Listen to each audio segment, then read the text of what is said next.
Indonesia dianugerahi kekayaan alam yang luar biasa. Hutan kita adalah paru-paru dunia, laut kita adalah jantung keanekaragaman hayati. Namun, kekayaan ini terancam oleh tantangan terbesar abad ini, perubahan iklim.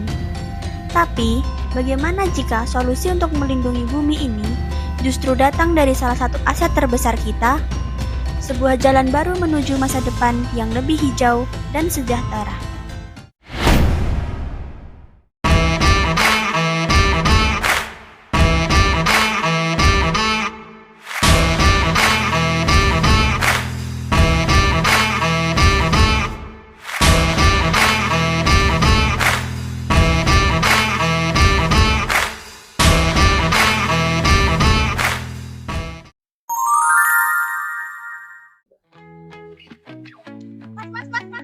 Mohon maaf, mau tanya bentar.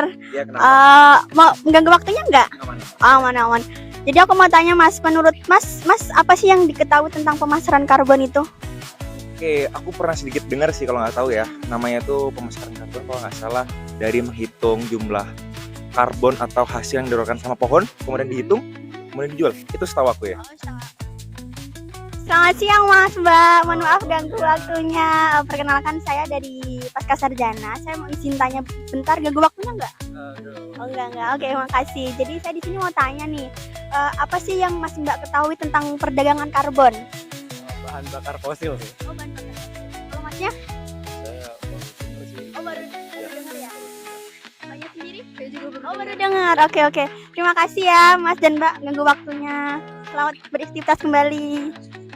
Ya. Pemasaran karbon adalah proses perdagangan atau pertukaran hak emisi karbon yang dihasilkan dari kegiatan pengurangan emisi gas rumah kaca atau GRK antara pihak yang berhasil menurunkan emisi dan pihak yang masih membutuhkan izin untuk melepaskan emisi ke atmosfer. Dengan kata lain, pemasaran karbon merupakan bagian dari mekanisme pasar karbon, carbon market, yang memiliki tujuan memberikan insentif ekonomi bagi pelaku usaha ataupun individu yang mampu mengurangi emisi karbonnya. Dalam praktiknya, pemasaran karbon dilakukan melalui 4 hal.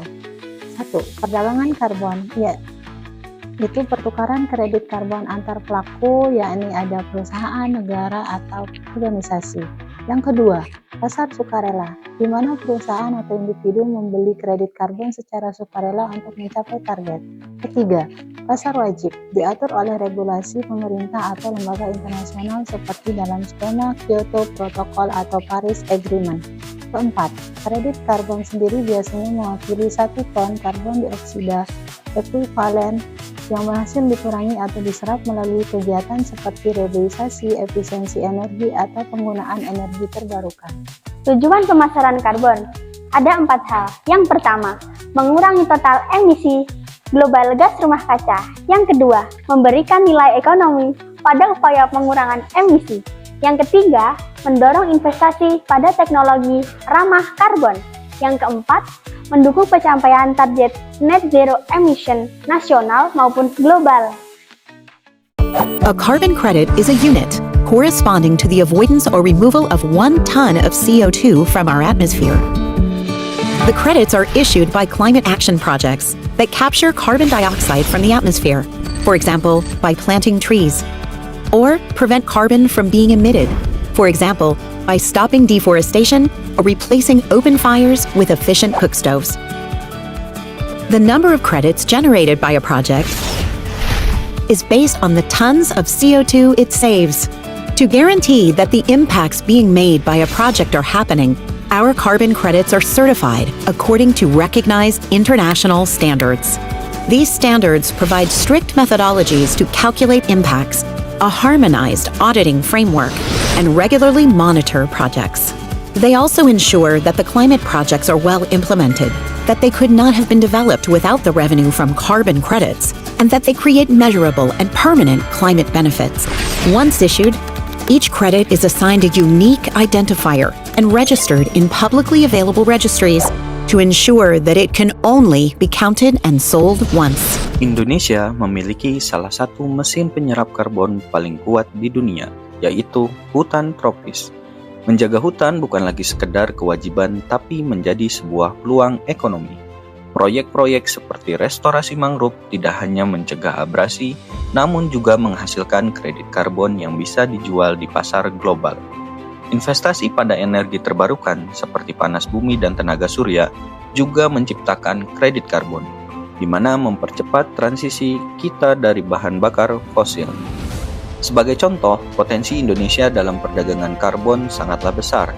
Ini adalah cara kita memonetisasi aksi iklim kita, mengubah upaya konservasi menjadi sumber pendapatan baru bagi negara dan masyarakat. These investments support sustainable development in the countries most threatened by climate change and scale pioneering new climate solutions. Tentu perjalanannya tidaklah mudah. Tantangan terbesar adalah memastikan sistem ini transparan. Setiap kredit karbon harus bisa diverifikasi dan benar-benar mewakili pengurangan emisi. Pemerintah Indonesia sendiri telah meluncurkan bursa karbon sebagai langkah krusial untuk menciptakan pasar yang teratur dan terpercaya. Kuncinya dalam menjalankan bursa karbon ini adalah kolaborasi antara pemerintah, sektor swasta, dan masyarakat harus bekerja sama untuk memastikan manfaatnya dapat dirasakan oleh semua, terutama komunitas lokal yang menjaga hutan kita. Pemasaran karbon bukan sekedar kebijakan. Ini adalah sebuah pernyataan bahwa Indonesia memilih untuk memimpin, mengubah aset alam kita menjadi kekuatan untuk kebaikan global. Ini adalah jalan kita untuk membangun ekonomi yang tidak hanya kuat, tetapi juga selaras dengan alam. Sebuah masa depan di mana kemakmuran dan kelestarian berjalan beriring. Ayo jaga bumi kita.